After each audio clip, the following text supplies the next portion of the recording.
Si ya lo tiene, dígame amén.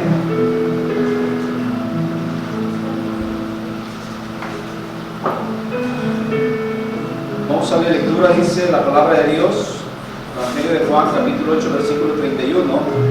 Dijo entonces Jesús a los judíos que habían creído en él: si vosotros permaneciereis en mi palabra, seréis verdaderamente mis discípulos, y conoceréis la verdad, y la verdad os hará libres.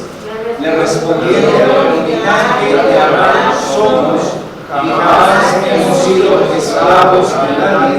¿Cómo dices tú, seréis libres? Jesús le respondió: de cierto digo, que todo aquel que hace pecado, esclavo es del pecado. Y el esclavo no queda en la casa para siempre, el hijo sí queda para siempre. Así que si el Hijo os libertare, seréis verdaderamente libres. Amén. Vamos a orar. ¿Tenemos audio en el micrófono? Vamos a orar. Padre, en esta mañana te damos gracias en el nombre de Cristo Jesús en este momento, por este tiempo, Señor, el cual estamos congregados en tu nombre. Hemos entonado cantos, Padre, para honrar y glorificar tu nombre. Eres digno, Señor, verdaderamente de merecer la alabanza, la adoración, Padre, y que nosotros seamos esos dignos de entregártela, Señor. Que seamos justos delante de tu presencia, no por nuestras obras, porque nuestras obras son trapos de inmundicia, pero que seamos justos únicamente a través de nuestro Señor Jesucristo, Padre. Te ruego, Señor, que tú des la palabra correcta, la indicada, Señor, la que tú ya pusiste en mi mente y mi corazón y que la hemos plasmado, Señor, en un par de hojas, Padre, pero que sea únicamente palabra dada a través del Espíritu Santo, a través de esa iluminación, Padre, del Espíritu Santo. Te ruego, Señor, pues que estemos todos atentos, estemos, Señor, despiertos, no solamente físicamente, sino espiritualmente, Señor, prestos, Padre, a recibir tu palabra, a recibirla con gozo, Padre, y que, Señor, no solamente recibamos, almacenemos, Señor, como si fuésemos un granero, sino lo más importante, Señor, que esto sea llevado verdaderamente en la vida de cada quien a la vida práctica, Padre. Eso es lo único que puede impactar, Señor, nuestras vidas y puede impactar la vida de todo aquel que nos ve, que vive a nuestro alrededor, Padre, donde verdaderamente puedan decir, así como dijeron su Señor Jesucristo, verdaderamente este era el Hijo de Dios, y que nosotros podamos decir verdaderamente estos son hijos de Dios. Eso es importante, Señor. Te doy gracias, Señor, en este tiempo, porque vamos a tomar tu palabra. En el nombre de Jesús. Amén. Tome su lugar, hermanos.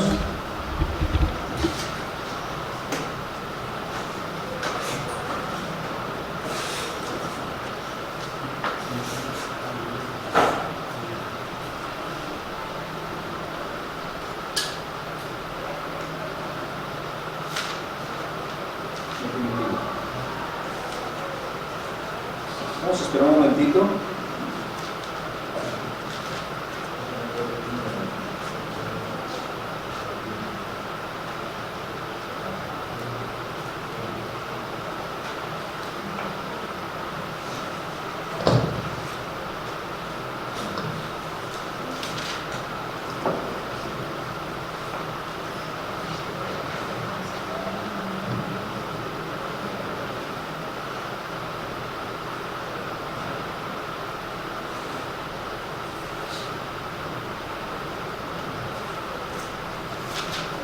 Bien, hermanos, me disculpa por este momento. Bien, tenemos el título del mensaje como cada 8 días que nos permite estar aquí al frente. He dicho que es una bendición, hermanos, pero también es una gran responsabilidad el exponer la palabra de Dios. Así que el título de este mensaje es Libertad. Y todos sabemos hasta dónde vamos con este mensaje, puesto que nosotros como mexicanos acabamos de celebrar nuestra independencia, y un sinónimo de la palabra independencia es libertad. Entonces, por esa razón yo titulé este mensaje Libertad, mis hermanos, y puedo hacer una pregunta muy sencilla: ¿cómo denotar que yo soy un mexicano? ¿Cómo denotar que yo soy mexicano? ¿O cómo respondería por qué yo soy un mexicano? De igual manera, entonces yo podría hacer esta pregunta: ¿cómo sé que soy un hijo de Dios? Es fácil decir soy mexicano, es fácil decir soy un hijo de Dios, pero esto conlleva responsabilidad, mis hermanos.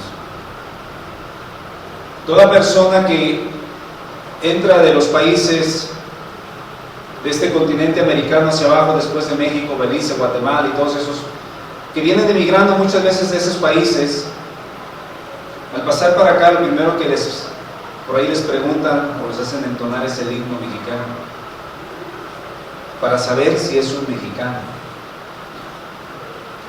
A veces nosotros no nos sabemos el himno mexicano. Y si nos dijesen, díganme un versículo de por qué o dónde le dice que usted es un hijo de Dios, a veces también no la pensaríamos, hermanos. Porque a veces no tenemos un sustento, un fundamento, no porque no lo haya en la palabra de Dios, sino porque muchas veces estamos vacíos. Así que vamos a mirar este mensaje, libertad.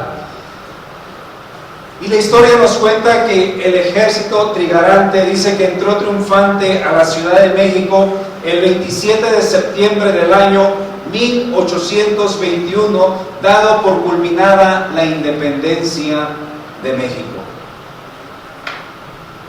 Esto lo pudimos ver visto en historia hace muchos años en lo particular, y a lo mejor ya se me olvidaron muchas cosas,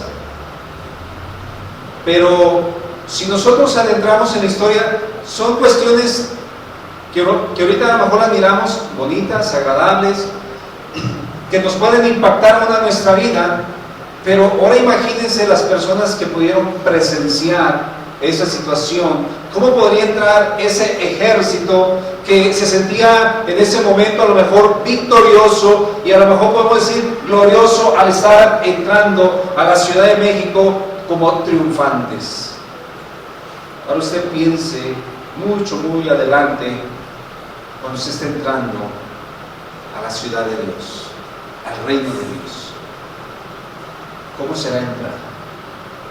¿Cómo será andar por las calles de oro? Que sí lo dice la palabra de Dios en el libro de Apocalipsis. ¿Cómo será estar en la presencia de Dios? ¿Cómo será ese momento? ¿Será glorioso? No solamente para usted, sino para aquel que lo redimió, para Cristo Jesús. Pero ¿qué fue lo que motivó a tanta gente o a tanto soñador sobre la independencia?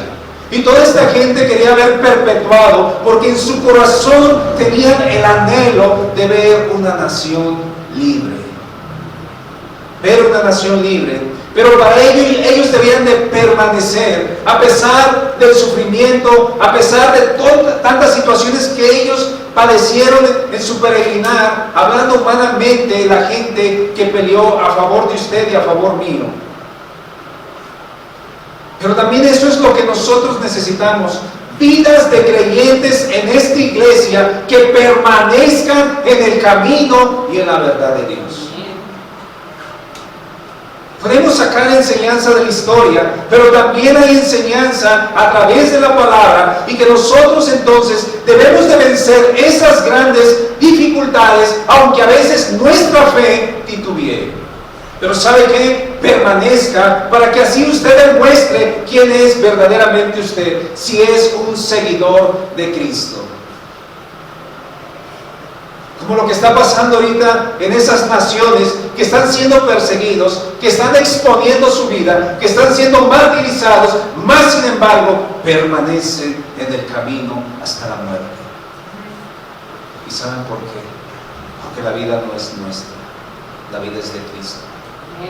Así lo dijo el apóstol Pablo: y si vivimos, para Él vivimos, y si morimos, para Él morimos.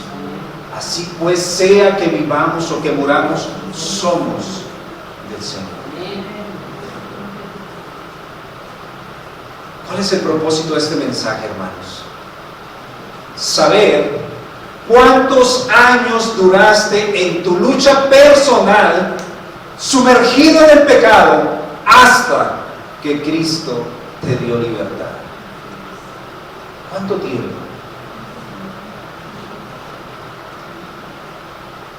Recuerdo hace meses atrás cuando falleció este gran pastor Charles Stanley, como dice que él a una edad muy temprana decidió aceptar a Cristo en su corazón, y cómo desde una edad muy temprana comenzó a compartir la palabra y cómo sintió el llamado de Dios. Algunos dirán: yo estuve sumergido en el pecado solamente algunos pocos años, porque enseguida conocí al Señor desde mi juventud. Pero algunos otros dirán: bueno, yo pasé toda una vida, toda mi juventud la desperdicié como el hijo pródigo, viviendo perdidamente.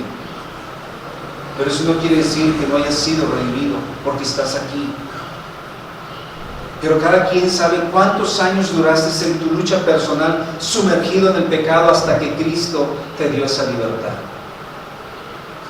Y espero que seamos libres todos y que no estemos aún luchando con pecados recurrentes, hermanos. No digo que estamos exentos, no, pero sí necesitamos negarnos a nosotros mismos. Negarnos. Y es tiempo, hermanos, de que verdaderamente seamos verdaderos cristianos delante de Dios, no delante de nosotros mismos como iglesia, porque nosotros nos podemos engañar, podemos traer facetas, pero Dios conoce el corazón. A Él nosotros no lo podemos engañar. La independencia nos dice que tardó 11 largos años, donde la gente creyó a ojos cerrados los ideales de algunos cuantos que se sublevaron al gobierno español. Sin embargo, no fue reconocida oficialmente la independencia de México, sino que tuvo que pasar un tiempo considerable, mis hermanos, de 15 años más. Nosotros entonces podemos entender que en el año 0 de nuestra era comenzó el principio de la libertad, cuando vino a este mundo el Salvador. Así lo dice Mateo capítulo 1 versículo 21: y darás a luz un hijo y llamarás su nombre Jesús, porque Él salvará a su pueblo de sus pecados. Y nuevamente te preguntaría: pero ¿cuándo llegó a tu vida personal Cristo y le reconociste como tu Señor y Salvador? Así como el 27 de septiembre entró ese ejército del año 1821, ellos daban por terminada la guerra, pero no estaba firmada el acta. La salvación a este mundo sí inició en el año 0, porque se envió al Salvador, hermanos. La pregunta es: ¿cuándo llegó a tu vida en lo personal? ¿Cuándo? Y para ello vamos a mirar 3 conceptos. El primero de ellos: libertad es conocer la verdad. Se dice que el grito de Dolores fue el llamado a la sublevación que lanzó Miguel Hidalgo y Costilla a la madrugada del 16 de septiembre del año 1810 en el poblado de Dolores, Guanajuato. Y eso fue lo que marcó el inicio de la guerra de independencia de nuestro país. Todo tiene un comienzo, hermanos, todo. Y también la palabra de Dios nos narra que en cierta ocasión, dando como comienzo, dice que Jesús fue a Nazaret y estando ahí ocurrió algo interesante como comienzo. Lucas 4:16 dice: vino a Nazaret, donde se había criado, y él en el día de reposo entró en la sinagoga. Las sinagogas surgieron a raíz de que cuando ellos fueron capturados o llevados como esclavos, ellos hicieron sinagogas para ir a congregarse ahí. Pero en este caso dice que él entró a la sinagoga, al lugar donde él creció, fue criado, que fue Nazaret. Y dice entonces ahí que fue a la sinagoga, y dice: y conforme a la costumbre, y se levantó a leer. Está hablando de Jesús.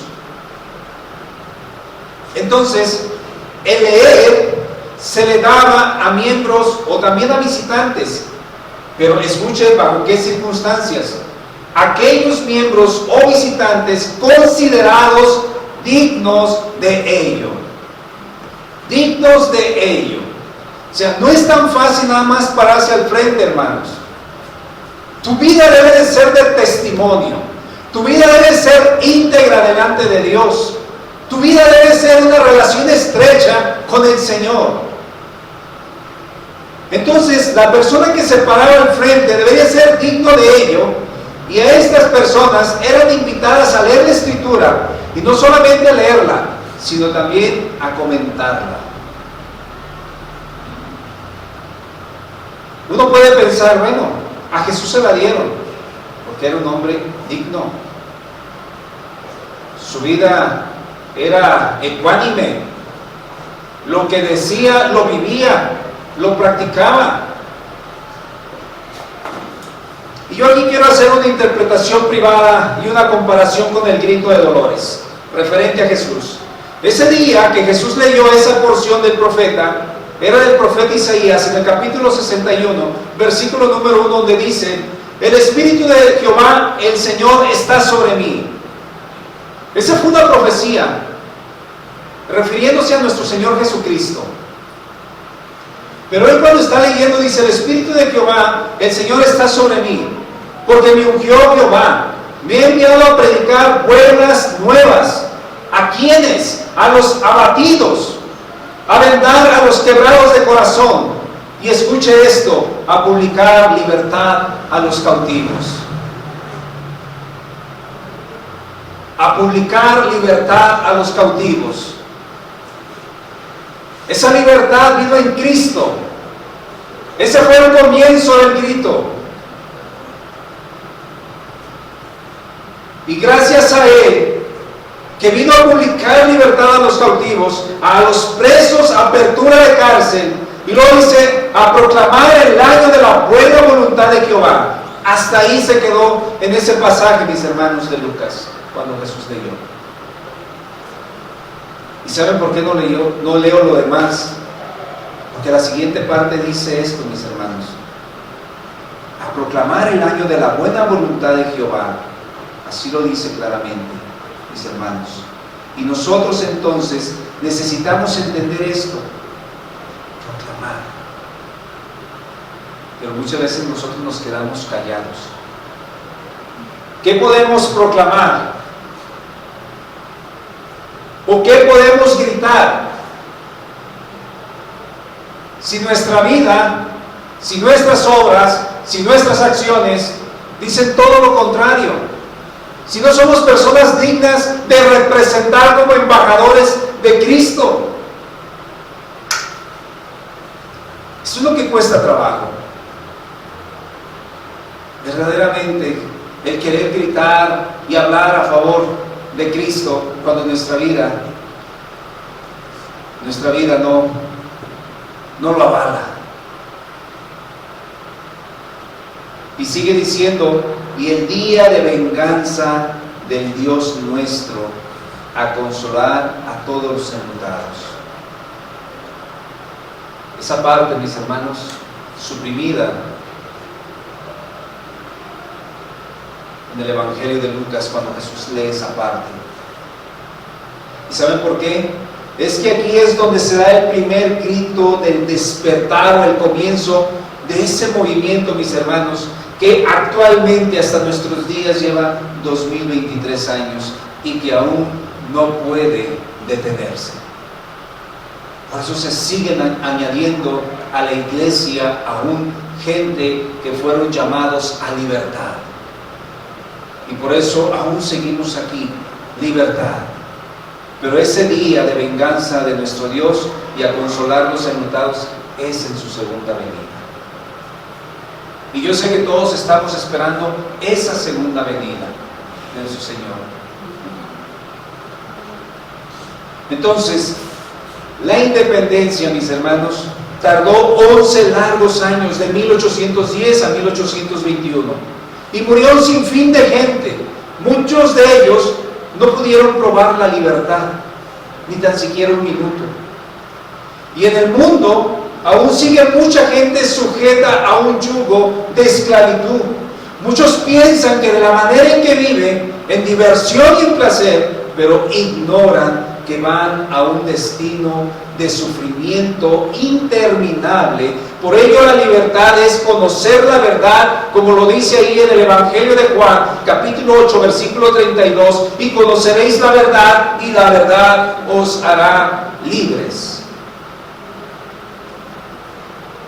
¿Cuándo llegó tu libertad, hermanos?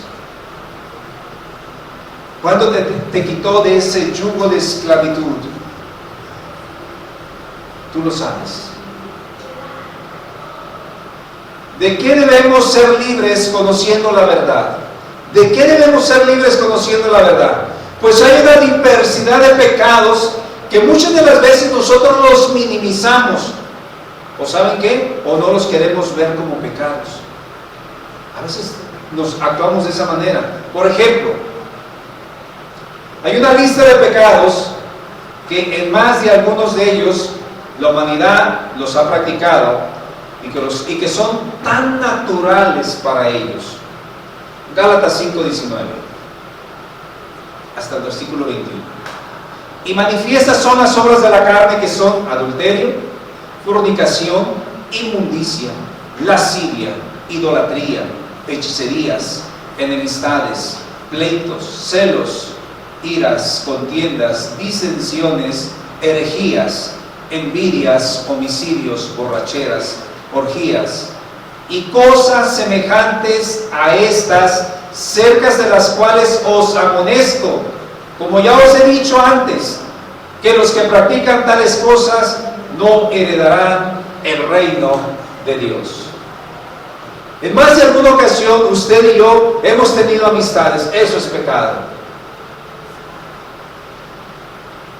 En más de alguna ocasión usted se ha puesto iracundo, eso es pecado también. Y toda esa lista que está ahí. Pero ¿saben qué? A veces los minimizamos porque queremos justificar nuestra causa pensando que es la correcta. Pero no es así. Hermanos, Dios ya nos dio libertad. Cristo Jesús vino a morir para darnos libertad, para quitarnos de esa esclavitud, como lo dice ahí en Juan 14:6. Jesús le dijo: yo soy el camino. ¿Pero el camino a dónde? Al Padre. Yo soy la verdad de quién? Él es la verdad de Dios. Y Él dijo: ¿y la vida? ¿La vida qué? La vida eterna, hermanos. Y dice: nadie viene al Padre sino por mí. Segundo, libertad verdadera es del Hijo. Si usted ya está experimentando esa libertad, solamente viene del Hijo. Primeramente era conocer la verdad. Ahora esa verdad es el Hijo. Se dice que la nación de México experimentó su verdadera independencia el 28 de diciembre del año 1836, no en 1821. Cuando España reconoce oficialmente la independencia de México y firman un tratado. ¿Cuánta gente murió y no experimentó la libertad de México? Murieron sí anhelando esos momentos de querer ver una nación libre. Y lo anhelaban también en su corazón, sin embargo, no lo vieron. Pero para ellos, desde el momento que se levantaron en armas, estaban viviendo un ideal, pero no una realidad todavía.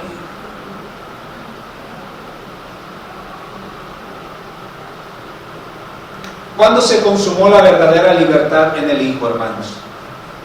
¿Cuándo se consumó la verdadera libertad en el Hijo? Ahora me refiero a Cristo.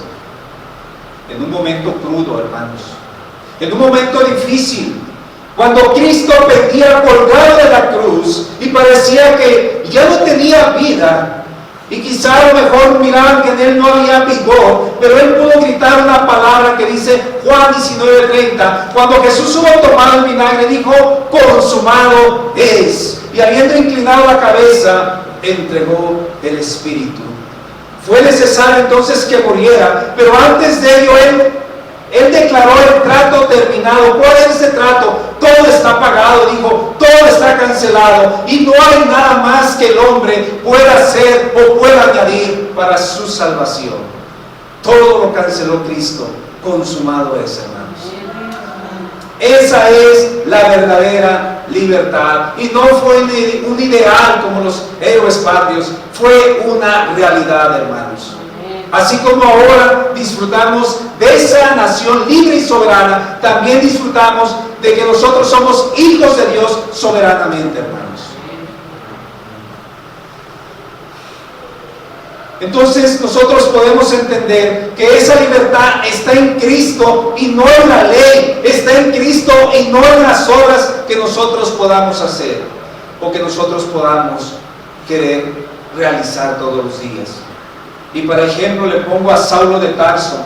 Él era un religioso empedernido y que en sus muchas obras no eran nada hasta que no tuvo ese encuentro de libertad con Jesús. Y todo ese contexto del panorama lo llevó a reconocer con quién hablaba, aún sin verle. Y en ello actuó su fe. Y entonces él pudo reconocerle, Pablo, como el Señor de su vida. Hechos 9:3 dice: mas yendo por el camino, repentinamente lo rodeó un resplandor de luz del cielo, y cayendo en tierra vi una voz que decía: Saulo, Saulo, ¿por qué me persigues? Y él dijo: ¿quién eres, Señor? Y él le dijo: yo soy Jesús, a quien tú persigues. Dura cosa te es dar cosas contra el aguijón. Esta expresión se puede entender que Pablo sentía ya alguna preocupación por las terribles cosas que ella estaba haciendo. Ella se sentía mal, porque Dios ya estaba preparando para ese encuentro, hermanos. Dice el versículo 6: él, temblando y temeroso, dijo: ¿qué quieres que yo haga? Cuando conoces esa verdadera libertad que es el Hijo de Dios, solamente nos quiere decir: ¿qué quieres que yo haga? Pero cuántas veces nos hemos quedado callados y no hemos servido hasta este momento al Señor como deberíamos de hacerlo. Y nunca le hemos dicho o preguntado: ¿qué quieres que yo haga? Ahí estamos simplemente sentados, hermanos, cuando deberíamos de levantarnos. Y así como esos hombres que pelearon para obtener esta libertad que tenemos, que tuvieron que tomar a lo mejor un palo, un machete, un rifle, no sé, pero se enlistaron, que nosotros podamos de igual manera, mis hermanos, tomar la palabra de Dios como nuestra primera herramienta, tomar la oración, que es algo importante en nuestras vidas, mis hermanos, tener el anhelo ferviente de venir y congregarse a la iglesia para decir: yo soy un hijo de Dios, y no solamente porque lo digo, porque mis acciones también lo demuestran.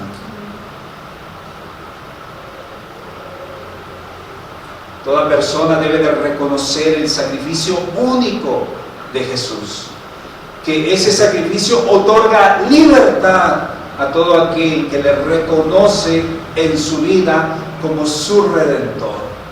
Juan 8:36 dice: así que si el Hijo os libertare, seréis verdaderamente libres. No dice si tal santo, si tal sacrificio, si tal virgen, no. Dice: si el Hijo os libertare, seréis verdaderamente libres.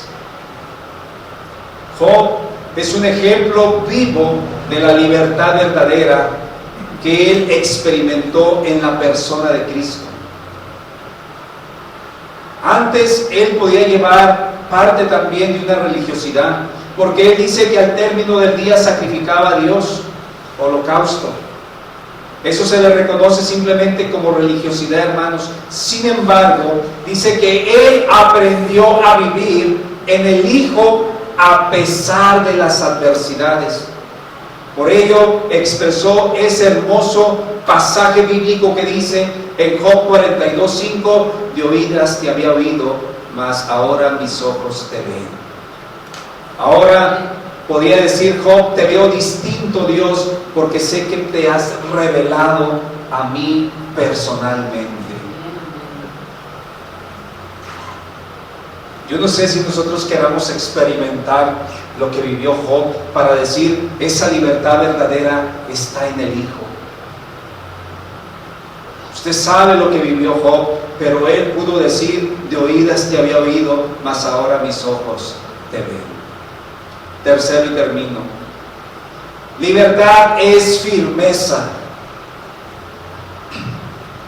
La nación mexicana lleva actualmente 213 años de nación libre y también soberana. Y ha permanecido esta nación libre, mis hermanos, a pesar de que la nación ha tenido ataques. Y tuvo ataques después de que fue libre. En el año 36 se le reconoció que tenía una verdadera libertad porque firmó el tratado con los españoles, pero en el año de 1938, 2 años después, los franceses vienen y atacan a México. Y en el año 1862, conocida como la Batalla de Puebla. Pero aquí estamos, hermanos, todavía como una nación libre y como una nación soberana. México, una vez que experimentó la libertad de 1810, ha permanecido firme, sin importar los embates de las naciones, sin ver qué tan fuertes o poderosas pueden ser los enemigos. Esto nos debe de dejar enseñanza a nuestra vida cristiana. ¿De qué manera? Preguntémonos, ¿estamos firmes en la libertad? ¿Estamos firmes en la libertad en la cual fuimos llamados? México está firme. Nosotros estamos firmes en la libertad.